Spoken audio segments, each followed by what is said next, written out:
وغیر مختص بالخبر، مجاز عقلی کی گفتگو چل رہی ہے. جتنی مثالیں دی ہیں وہ سب مثالیں تقریباً خبریہ کی تھی. تو اس سے یہ وہم پیدا ہو سکتا تھا کہ مجاز صرف خبر کے ساتھ خاص ہے. اسی طرح مجاز کا نام مجاز فی الاثبات رکھا، اس سے یہ وہم پیدا ہو سکتا تھا کہ مجاز صرف جملہ مثبت کے ساتھ خاص ہو. تو انہی وہموں کو توڑنے کے لیے کہا کہ نہیں، ایسا نہیں ہے کہ صرف اس بات اور خبر کے ساتھ خاص ہو، بلکہ یہ مجاز انشاء میں اور منفی میں بھی جاری ہوتا ہے. ایک وغیر مختص بالخبر، اور یہ مجاز خبر ہی کے ساتھ خاص نہیں ہے. عطف علی قولہ کثیر، ادھر ہے نا وفی القرآن کثیر، اسی پر عطف ہے. اے وہو غیر مختص بالخبر، یعنی یہ مجاز خبر ہی کے ساتھ خاص نہیں ہے. تو یہ سوال پیدا ہوا مصنف یہ عبارت کیوں لا رہے ہیں؟ تو کہ یہ عبارت اس لیے لائے ہیں کہ مثال میں چونکہ یہ گفتگو اسناد خبری کے احوال میں لائے ہیں اور مجاز کا نام مجاز فی الاثبات رکھا گیا ہے، تو اس سے یہ وہم پیدا ہو سکتا تھا کہ مجاز صرف خبر کے ساتھ خاص ہو اور مثبت جملہ کے ساتھ خاص ہو. تو اسی وہم کو ختم کرنے کے لیے یہ عبارت لائی کر وَإِنَّمَا قَالَ ذَلِكَ، جو زنیس مصنف نے یہ کہا کہ خبر کے ساتھ خاص نہیں ہے، کیوں کہ لِأَنَّ تسمیتُهُ بالمجاز فی الاثبات، اس لیے کہ اس کا نام مجاز فی الاثبات رکھنا، وَإِيرَادَهُ فی احوال الاسناد الخبری، اور انہیں اسناد خبری کے احوال میں پیش کرنا، یوہم اختصاصہ بالخبر، خبر کے ساتھ خاص ہونے کا وہم پیدا کرتا ہے. تو اسی وہم کو ختم کرنے کے لیے کہا کہ خبر کے ساتھ خاص نہیں ہے، بل یجری فی الانشاء، بلکہ یہ مجاز انشاء میں بھی جاری ہے کہ جدھر نسبت ہونی چاہیے انشاء میں بھی اس کے علاوہ دوسرے کی طرف نسبت کر دی جاتی ہے. جیسے یا حامان ابن لی صرحا، اے حامان میرے لیے محل تعمیر کر. تو حامان تو فرعون کا سب سے بڑا وزیر تھا. کیا تھا؟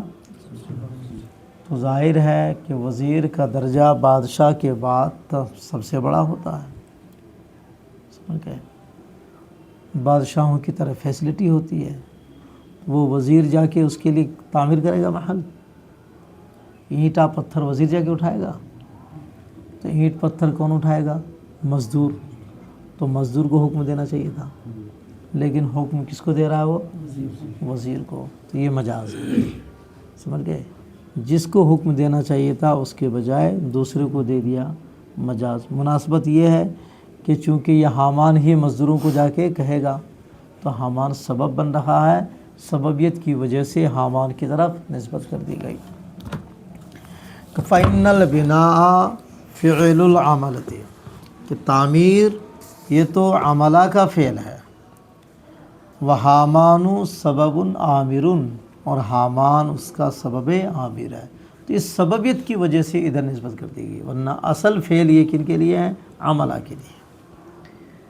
اسی طرح دیکھیے وَقَضَا قَوْلُكَ لِيُنْبِتِ الرَّبِيعُ مَا شَاءَ وَلْيَسُمْ نَهَارُكَ وَلْيَجِدُّ جِدُّكَ، یعنی چاہیے کہ موسم بہار اگائے جو چاہے، تمہارا دن روزہ سے رہے، تمہاری کوشش کامیاب ہو جائے. تو ظاہر ہے کہ لِيُنْبِتِ الرَّبِيعُ، تو اس میں بھی نسبت ربی کی طرف ہوئی ہے، حالانکہ انبات کا اصل فاعل ربی نہیں ہے، مجاز ہے، انشاء ہے یہ سب. وَلْيَسُمْ نَهَارُكَ، تیرا دن روزہ رکھے، یہ بھی انشاء ہے. تو دن تو روزہ نہیں رکھے گا، آدمی روزہ رکھے گا. جدھر نسبت کرنی تھی اس کے غیر کی طرف کر دیا. چاہیے کہ تمہاری کوشش کامیاب ہو جائے. کامیاب کوشش نہیں ہوتی، کوشش کرنے والا کامیاب ہوتا ہے. جدھر نسبت کرنی تھی اس کے غیر کی طرف کر دی گئی. یہ سب مجاز ہے. وما اشبہ ذالک مما اسند فیہ الامر او النہی الی ما لیس المطلوب منہ صدور الفعل او الترک عنہ. جو ان کے مشابہ ہیں جن میں امر اور نہیں کی نسبت ادھر کر دی گئی ہے جن سے فعل کا صادر ہونا یا فعل کا ترک کرنا مطلوب نہیں ہے، بلکہ فعل کسی اور سے صادر ہوگا. جسے تعمیر کرنے کے لیے حامان کو کہا، لیکن صادر مصدروں سے ہوگا.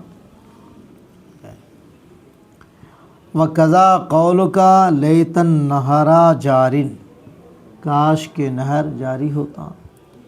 تو یہاں بھی جاری ہونے کی نسبت نہر کی طرف کر دیا گیا، حالانکہ نہر جاری نہیں ہوتی ہے. یہ بھی انشاء ہے، تمنی وغیرہ بھی انشاء ہوتی ہے. اور اللہ تعالیٰ کا یہ کہنا الصلاۃ تأمرک، کیا تمہاری نماز تمہیں یہ حکم دیتی ہے. یہ بھی استفہام ہے نا، انشاء ہے. تو نماز حکم دے گی؟ نماز تو حکم نہیں دیتی ہے. سمجھ گئے؟ تو یہاں تأمر فعل کی نسبت نماز کی طرف کر دی گئی ہے، جبکہ یہ فعل نماز کی طرف نہیں ہوگی. خلاصہ کلام یہ ہے کہ یہ سب انشاء کی مثال ہے. تو ان مثالوں سے یہ بات واضح ہو گئی کہ مجاز عقلی صرف خبر کے ساتھ خاص نہیں، بلکہ انشاء میں بھی اور نہیں میں بھی پایا جاتا ہے. تو نہ تو خبر کے ساتھ خاص ہیں، نہ خالی مثبت کے ساتھ خاص ہیں. مجاز کے لیے قرینہ ضروری ہے. جب تک یہ قرینہ نہ قائم ہو جائے کہ یہ ظاہری معنی مراد نہیں ہے بلکہ دوسرا معنی مراد ہے، اس طرح کا قرینہ جب تک قائم نہیں ہوگا اس وقت تک مجاز مراد نہیں لیا جا سکتا ہے. قرینہ کبھی لفظی ہوتا ہے اور کبھی حالیہ ہوتا ہے. سمجھ گئے؟ جس کو معنویہ کہتے ہیں. قرینہ کبھی لفظی ہے اور کبھی معنوی. دیکھیے ولا بد لہو، اور ضروری ہے اس کے لیے. کس کے لیے؟ اہل المجاز العقلی، مجاز عقلی کے لیے کیا ضروری ہے؟ من قرینۃ، کسی قرینہ کا ہونا. یہ قرینہ کام کرے گا، ظاہر سے دوسری کی طرف پھیرے گا. یعنی قرینہ کے ذریعے پتہ چلے گا کہ یہ ظاہری معنی مراد من قرینۃ صارفۃ عن ارادۃ ظاہری، اس کے ظاہر معنی کے ارادے سے پھرنے والا ہو. لأن المتبادر إلى الفهم عند انتفاء القرینۃ هو الحقیقت. قرینہ اگر نہ ہونا تو پھر حقیقی معنی مراد دے دیا جائے گا. مجاز لینے کے لیے قرینہ ضروری ہے. اس لیے لأن التبادر إلى الفهم عند انتفاء القرینہ هو الحقیقت، اس لیے کہ قرینہ منفی ہونے کے وقت ذہن کا تبادر حقیقت کی طرف ہوتا ہے، ذہن و مجاز کی طرف نہیں آتا. اب قرینہ کس طرح ہو؟ لفظیت کما مرہ، یا تو لفظی ہو جیسے کہ ابو النجم کے قول میں میز عنہ کنزعن عن کنزوئن. سمجھ گئے؟ اخیر میں آیا تھا افناہ قیل اللہ للشمس اطلعی. تو یہ قیل اللہ یہ قرینہ بنا اور لفظ ہے نا، یہ قرینہ لفظی ہوگا. تو کبھی قرینہ لفظی ہوگا کما مرہ فی قول ابی النجم، جیسا کہ ابو النجم کے قول میں گزرا اس کا قول افناہ قیل اللہ. یہ افناہ قیل اللہ یہ لفظ قرینہ بنا تھا اس کے مجاز ہونے پر میزہ کی نسبت جو جذب اللیالی کی طرف ہوئی ہے. او معنویت، یا قرینہ معنوی ہو. قرینہ معنوی یہ ہے کہ جس مسند کی نسبت جس مسند علی کی طرف ہو رہی ہے، مسند کا قیام اس مسند علی کے ساتھ محال ہو. مسند کا قیام مسند علی کے ساتھ، تو جب اس کے ساتھ قیام محال ہے پھر بھی ادھر نسبت ہے تو اس کا مطلب مجازن نسبت ہے، پھر حقیقت تو ہو ہی نہیں سکتا ہے.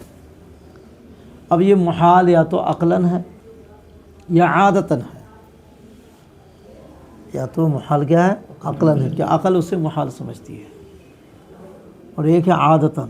عقلاً تو محال نہیں ہے لیکن عادت میں یہ محال ہوتا ہے. دونوں کی مثالیں دیں گے. عقلاً محال ہے اس کی مثال پہلے دے رہے ہیں. جیسے کہتے ہیں بھائی کیوں آئے آپ ہمارے یہاں, کیا بات ہے, کیوں آ گئے؟ او آپ کی محبت ہمیں آپ تک کھینچ لائی. کیا کہتے ہیں؟ آپ کی محبت ہمیں آپ تک لے کے آئی. لانے کا فعل محبت کے ساتھ قائم ہو سکتا ہے؟ اس کا فاعل محبت بن سکتی ہے کیا؟ محبت کیا گھوڑا گاڑی ہے کہ کھینچ کے لے کے آ گئی وہ؟ تو لانے والے فعل کا قیام محبت کے ساتھ عقلاً محال ہے. کوئی بھی کہے گا کہ محبت کے اندر یہ صلاحیت نہیں ہے کہ وہاں سے نکل کے ادھر کہیں چلی جائے. جو خود نہیں حرکت کر سکتی ہے تو وہ کسی کو لے کے کیسے آئے گی؟ ایک آدمی کو کھینچ کے کیسے لے کے آ گئی؟ وہ خود چل نہیں سکتی اور آدمی کو لے کے آ جائے گی؟ تو یہاں لانے والے فعل کا قیام محبت جو مسند الیہ بنا ہے اس کے ساتھ عقلاً محال ہے. اس کا مطلب کہا جائے گا یہ نسبت مجازن ہے، حقیقتاً نہیں ہے. یہ قرینہ معنوی ہے، یعنی ایسا معنوی کہ مسند کا قیام اس مذکور مسند الیہ کے ساتھ عقلاً محال ہے. قرینہ معنوی کا استحالت قیام المسند بالمذکور، جیسے مسند کا مذکورہ مسند الیہ کے ساتھ قائم ہونا محال ہو. اے بالمسند الیہ المذکور مع المسند، یعنی اس مسند الیہ کے ساتھ جو مسند کے ساتھ مذکور ہوا ہے عقلاً محال ہوئی. اے من جہت العقل، سمجھ گئے؟ یعنی یکون بحیث لا یدعی احد من المحقین والمبتلین انہ یجوز قیامہ بہ، یعنی وہ مسند الیہ اس حیثیت کا ہو کہ حق والے یا باطل والوں میں سے کوئی بھی یہ دعویٰ نہیں کرے گا کہ مسند کا قیام اس مسند الیہ کے ساتھ ممکن ہو. کیوں؟ لأن العقل اذا خلا ونفسہ، اس لیے کہ جب عقل مخلا بالطبع ہو جائے، یعدہ محالا، تو عقل اس کو محال ہی سمجھے گی کہ اس فعل کے ساتھ جو اس کا قیام عقل محال ہی سمجھے گی. جیسے کہ قولک محبتک جاءت بی الیک، کیوں آئے بھائی؟ کہ آپ کی محبت مجھے آپ تک لے آئی. تو لانے والے فعل کا قیام محبت کے ساتھ عقل محال سمجھتی ہے کہ محبت جب خود نہیں چل سکتی ہے تو کسی کو لے کے کیسے آئے گی وہ؟ سمجھ گئے؟ کہ لے ظہور استحالت قیام المجیء بالمحبت، محبت کے ساتھ مجیء والے فعل کے قیام کا محال ہونا بالکل ظاہر ہونے کی وجہ سے. او عادتاً، یا مسند کا مسند الیہ کے ساتھ قائم ہونا محال عقلاً تو نہیں ہے، عادتاً ہے. کیا ہے؟ عادتاً ایسا نہیں ہو سکتا ہے، یہ عادتاً محال. یہ بھی قرینہ معنویہ ہے. اے من جہت العادت، مثلا حزم الامیر الجند، امیر نے لشکروں کو شکست دے دی. ایک امیر ہے اور ہزاروں لشکروں کو شکست کیسے دے دے گا؟ ہوتا ہے ایسا؟ عقلاً تو ممکن ہے، عقلاً تو ممکن ہے کہ اللہ تعالیٰ اتنی قوت دے دیں اور لاکھوں لوگوں کو اکیلے وہ دوڑا دے، لیکن عادت یہ ہے کہ ایسا ہوتا نہیں ہے. تو ایک لشکر کا ایک امیر کا ہزاروں لشکروں کو شکست دینا، یہ چیز عادتاً محال سمجھی جاتی ہے. عقلاً تو ممکن ہے لیکن عادتاً، یہ بھی قرینہ معنوی ہے. اس کا مطلب یہ ہے، یہ جو کہہ رہا ہے کہ امیر نے لشکر و شکست دی تو عقل تو محال سمجھتی نہیں ہے لیکن عادتاً یہ چیز محال ہے. تو اس کا مطلب یہ ہے کہ یہ شکست دینے کی نسبت جو امیر کی طرف ہوئی ہے حقیقت نہیں ہے. عادتاً محال ہونا یہ قرینہ معنوی ہے مجاز ہونے کا. لاستحالت قیام حزم الجند بالامیر وحدہ عادتاً، کا اس لیے کہ لشکر کو شکست دینے والے فعل کا قیام محال ہے تنہا امیر کے ساتھ عادتاً، کہ یہ فعل تنہا امیر انجام دے دے، یہ محال ہے. وَإِنْ كَانَ مُمْكِنًا عَقْلًا، اگرچہ یہ عقل ممکن ہے. قیام کہا ہے، کیا کہا ہے؟ صدور نہیں کہا ہے. اس لیے کہ بہت سارے فعل ایسے ہوتے ہیں جو فاعل سے صادر نہیں ہوتے ہیں، خالی اس کے ساتھ قائم ہوتے ہیں. سمجھ گئے؟ جیسے ایک صاحب بالکل لمبا ہو گیا، جیسے تمہارے دارالعلوم میں ندیم و عمران ہیں، تو یہ لمبا ہونا اس کا فعل نہیں ہے. سمجھ گئے؟ کوئی موٹا ہوتا چلا جا رہا ہے، یہ موٹا ہونا اس کا فعل نہیں ہے. یہ فعل اس کے ساتھ قائم ہے. صرف اگر بندے کے اندر اختیار ہوتا موٹا اور لمبا ہونے کا تو کوئی بونا نہیں رہتا اور کوئی دبلا پتلا نہیں رہتا. یہ قائم ہے، صرف صادر اس سے نہیں ہے. صادر وہ فعل ہوتا ہے جس کو اختیاری کہتے ہیں. کیا ہے؟ اور یہ اختیاری نہیں ہے. اس لیے قیام کا لفظ کیا، تاکہ صدور اور غیر صدور صادر ہونے والا، یعنی بالاختیار صادر ہونے والا اور بالاجبار صادر ہونے والا، دونوں کو یہ شامل ہو جائے. کہ انما قال قیام ہو، یہ کہا لیعم الصدور عنہ، تاکہ صادر ہونے والے کو شامل ہو جائے. ضرب اور ہضم، یہ بالاختیار پٹائی کی جاتی ہے، شکست دیا جاتا ہے. وغیرہ ہو، اور جو غیر اختیاری ہے ان کو بھی شامل ہو جائے، جیسے قربا اور بعودا، یہ اس کے ساتھ قائم ہے، صرف اس سے صادر نہیں ہو.